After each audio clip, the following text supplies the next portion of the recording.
आगरा में ही क्यों, वाराणसी में भी पठान फिल्म का विरोध शुरू हो गया है। सुमेरु पीठ के संतों ने पठान फिल्म के विरोध में प्रदर्शन किया और फिल्म के बहिष्कार की चेतावनी दी। सुमेरु पीठ के संतों का कहना है कि भगवा का अपमान बर्दाश्त नहीं किया जाएगा।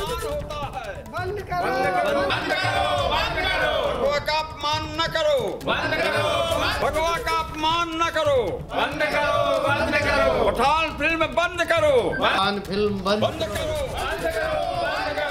पठान फिल्म बंद करो। आने वाली फिल्म पठान को लेकर विरोध की स्थिति है, लेकिन भगवा का मतलब क्या है हम संतों से जान लेते हैं। हमारे साथ शंकराचार्य स्वामी नरेंद्रानंद सरस्वती जी मौजूद हैं। स्वामी जी, भगवा क्या है? भगवा त्याग का प्रतीक है, आस्था का प्रतीक है, श्रद्धा का स्वरूप है और शिवाजी का राष्ट्रीय ध्वज भगवा था। राम कृष्ण का भी ध्वज अगर देखा जाए। अचार सिर्फ खाने के लिए ही नहीं है, कमाने के लिए भी है। ये अचार के बिजनेस करके महीने के 5 लाख कमा रहे हैं। आपको भी ये करना है तो फ्रीडम ऐप को अभी डाउनलोड कीजिए। और भारत का जो राष्ट्रीय ध्वज है उसमें भी भगवा है। ते हमारे कितने क्रांतिकारियों के बलिदान, आस्था, श्रद्धा, भक्ति और करोड़ों लोगों की आस्था का प्रतीक भगवा है। हाँ, सेवा का, समर्पण का, त्याग का प्रतीक भी भगवा है। सेनाओं के लिए भी एक भगवा एक तरह से राष्ट्र रक्षा का प्रतीक के रूप में। जिस तरह से विरोध हो रहा है आने वाली फिल्म का, तो क्या लगता है भगवा को इस तरह से प्रदर्शित करना चाहिए, या अगर संत समाज है तो क्या इस तरह की जो प्रतिक्रिया आ रही है उसके विरोध में है या इस फिल्म के विरोध में है? संत समाज का क्या कहना है?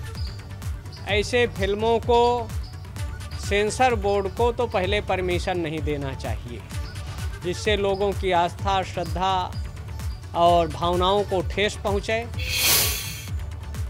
इसी बीच में बड़ी अपडेट हमें मिल रही है मुख्तार अंसारी से संबंधित। हाईकोर्ट से झटका लगा है मुख्तार अंसारी को। गैंगस्टर के मुकदमे में इलाहाबाद हाईकोर्ट से राहत नहीं मिली है मुख्तार अंसारी को, और गैंगस्टर के मामले में मुख्तार को कल ही 10 साल की सजा मिली थी। इलाहाबाद हाईकोर्ट ने सजा हो जाने के चलते याचिका खारिज कर दी। कोर्ट ने याचिका को औचित्यहीन मानते हुए उसको खारिज कर दिया है। बड़ा झटका मुख्तार अंसारी के लिए। चूंकि सजा हो गई, कोर्ट का यह कहना है, चूंकि सजा हो गई इसलिए इस याचिका का कोई अर्थ नहीं, ये याचिका औचित्यहीन है, और ये कहते हुए इस याचिका को खारिज कर दिया इलाहाबाद हाईकोर्ट ने। और ये बेशक बड़ा झटका मुख्तार अंसारी के लिए। चुनौतियां बढ़ती हुई उनकी, कल ही उन्हें 10 साल की सजा हुई कुल 4 मामलों में, गैंगस्टर एक्ट सहित कुल 4 मामलों में, और आज हाईकोर्ट से झटका लगा उनको।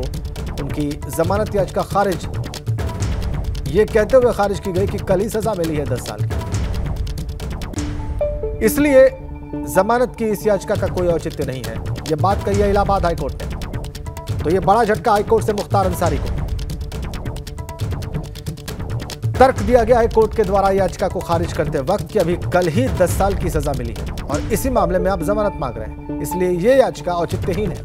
और यह कहते हुए इलाहाबाद हाईकोर्ट ने मुख्तार अंसारी की याचिका को खारिज कर दिया है। बड़ा झटका, हाईकोर्ट से कोई राहत नहीं। मोहम्मद मोइन हमारे संवाददाता फोन लाइन पर है प्रयागराज से। मोइन, बताइए हाईकोर्ट ने क्या कहा है, क्या पिटीशन थी और क्या हुआ है? देखिए, बाहुबली मुख्तार अंसारी को गैंगस्टर के जिस मुकदमे में कल गाजीपुर कोर्ट से दोषी करार दिए जाने के बाद 10 साल की सजा सुनाई गई थी, उस मामले में मुकदमे का ट्रायल रोकने के लिए, कोर्ट की कार्रवाई, निचली अदालत की कार्रवाई को रोकने के लिए मुख्तार अंसारी की तरफ से पहले से ही इलाहाबाद हाई कोर्ट में एक याचिका दाखिल की गई थी।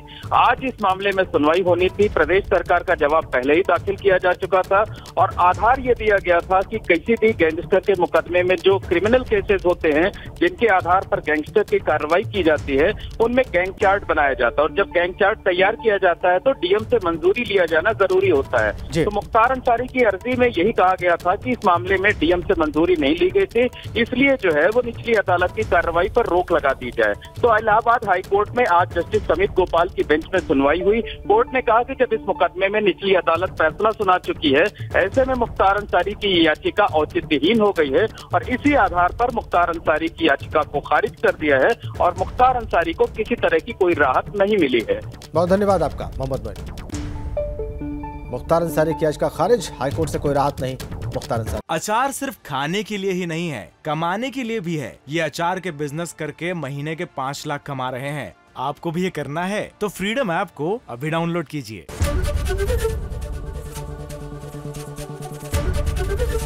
एबीपी गंगा, खबर आपकी, जुबान आपकी।